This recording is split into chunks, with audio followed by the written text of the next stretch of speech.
Hey everyone, so in this video I'm going to set up what I'm going to call the perfect beta tank for beginners here. So first things first, let's talk about what you all need. Tank wise, I would recommend nothing less than a 2.5 gallon tank. Bigger is better. Nowadays I've been using 5 gallons and bigger, so I'm going to be using a 5 gallon tank. And this tank is actually from PetSmart. It is the Top Fin brand. I believe it's like Top Fin Essential 5, something like that. So I'm going to be using that tank. I'm going to be using gravel. As you can see, it's already in there.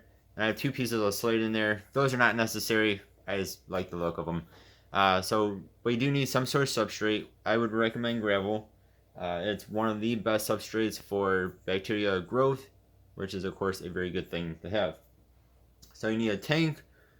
You need gravel or some sort of substrate.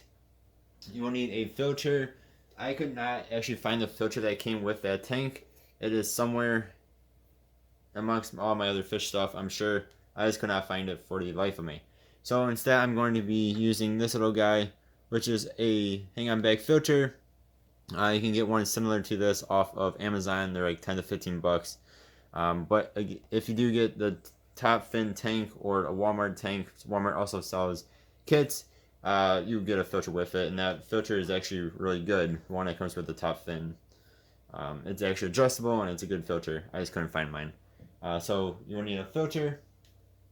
You will need a heater unless you live somewhere tropical or somewhere that's always warm.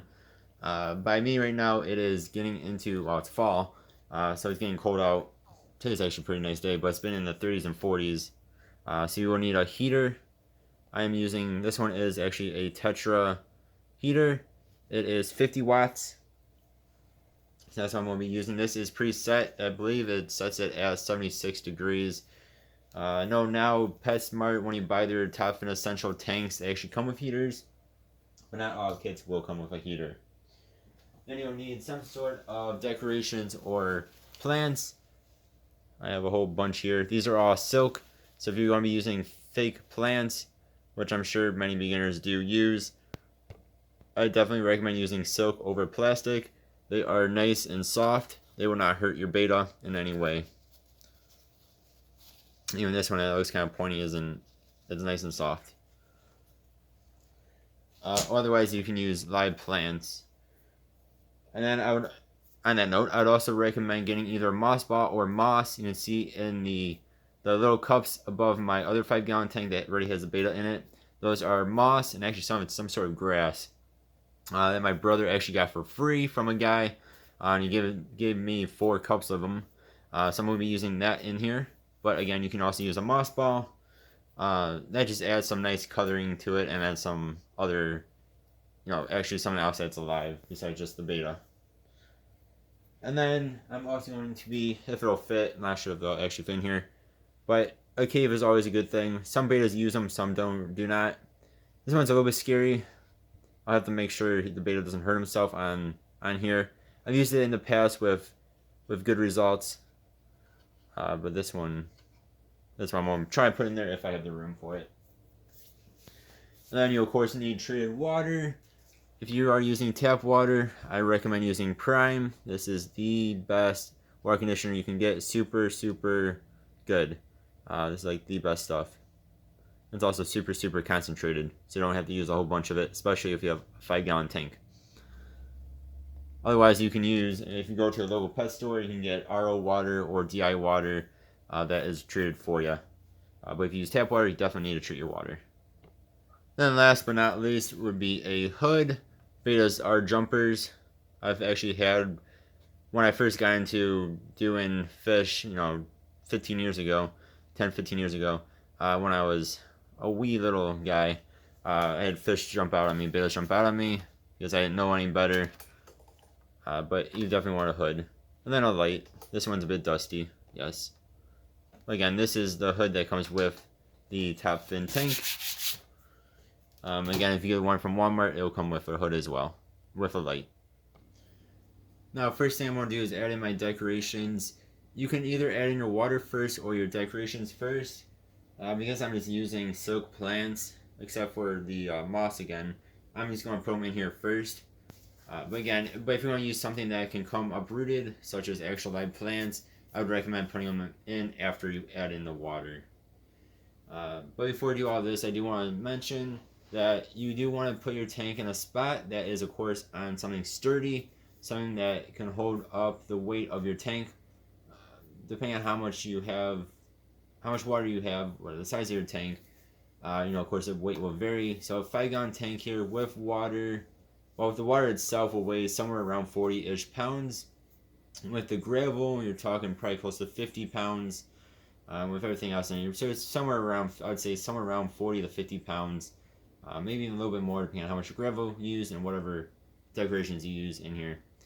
So you want to keep that in mind. You don't want to put this on anything unsturdy, because of course you don't want 5 gallons of water on your floor.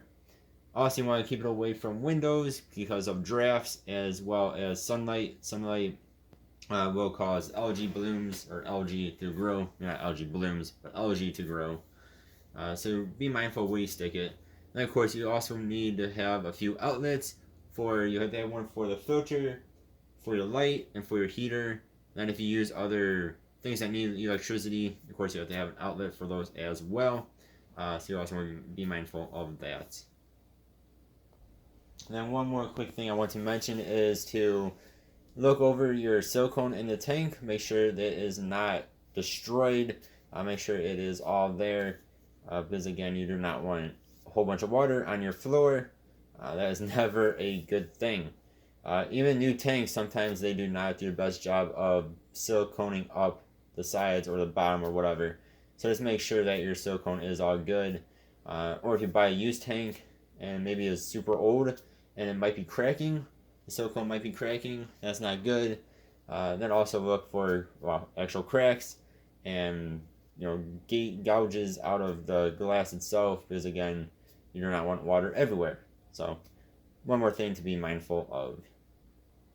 Alright, so I went ahead and added in my decorations. That way you guys didn't have to sit there and watch me do that. That can be kind of boring. So what I did is I stuck the cave, I'm going to call him a cave, right there. I stuck one of my silk plants behind him. The way they're kind of coming up and about.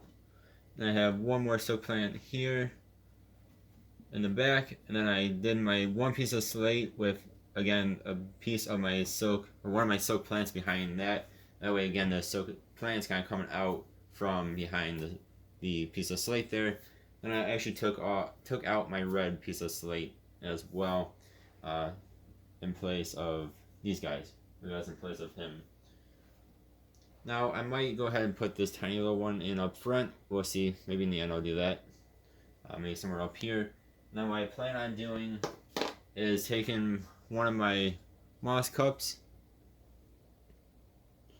and we're going to stick it either on top of the cave's head, the dragon's head, or I'm going to stick it in the corner.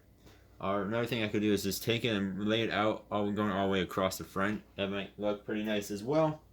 We'll have to see. Now I'm going to do that after I add in the water, just because I'm gonna. And then you can also see I put in my filter. So you do want to make sure your filter is in the correct spot. And what I mean by that is, if you have a hood, it'll have a cutout here. So if I were to stick the filter on the other side, the hood would not fit on properly. And then this one also does have a spot here for other cords as well. And before I do add in the water though, I'm going to add in my heater here. I would recommend putting your heater next to your filter. That way the heater is getting flow from the filter.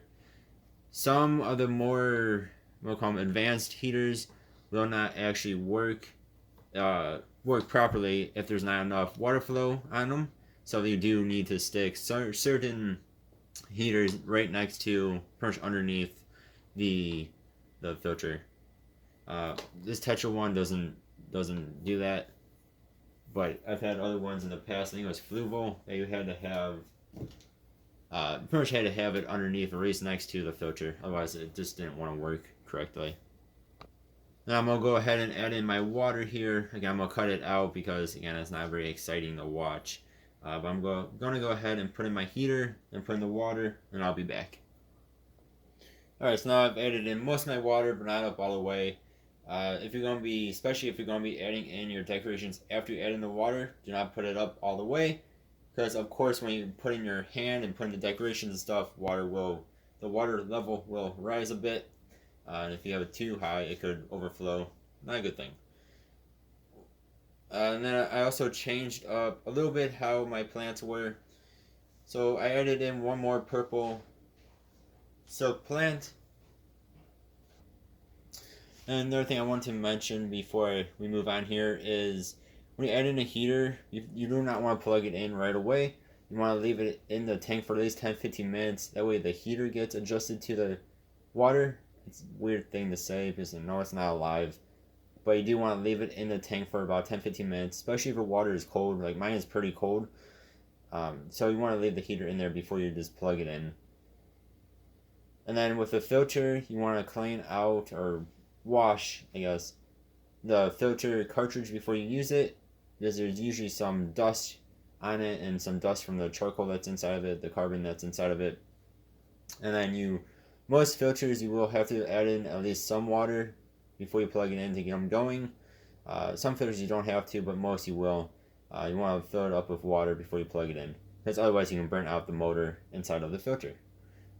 Again, certain brands you can just plug it in and it'll suck up the water on its own, even when there's no water in the filter itself yet, and it'll work just fine. And then here is my end product. So I actually ended up taking 2 of my cups of moss, whatever, and I stuck them in the corner here. Eventually I might try and lay them out. They were just kept trying to float away, so for the moment that's where they are. And then I added in this little one over here, which again is a silk plant. You guys can see the heater is actually back there behind the 2 purple silk plants. That's a good thing you can do with plants if they're live or fake, is you can try and hide your heater. And actually my filter is pretty well hidden in there as well, except for the cord. The cord is kind of sticking out. But otherwise, yeah, so this is my end result. Again, using a little bit of live plants mixed in with silk plants, and then one cave there. I mean, this is a pretty good example of a betta tank.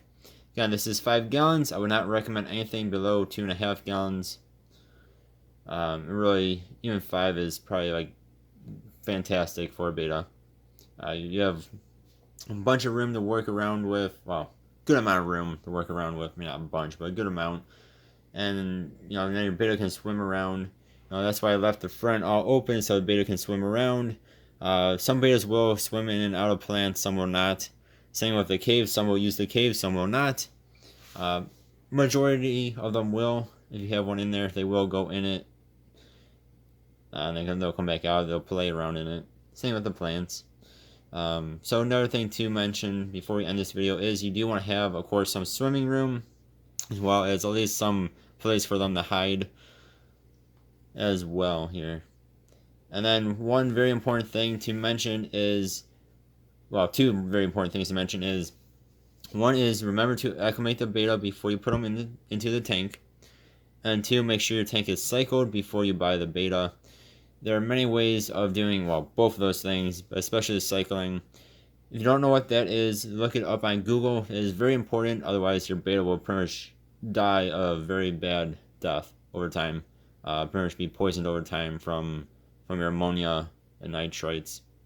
So look that up before you buy and put in a fish into a brand new tank. You do need to make sure the tank is cycled, or in the very least use something that's hard to see, but something like this Tetra Safe Start, which adds in your biological stuff. It gets it going for you. Again, Google it or even look at my channel. I do have multiple videos on how to acclimate and how to cycle a tank. Let me know what you guys think of this tank. Yeah. Let me know what you guys think is the bare minimum of a betta tank too. I know some people will say 2.5. Some people will say 5. Some people will say even more. But from my consensus of scouring the internet is about 2.5.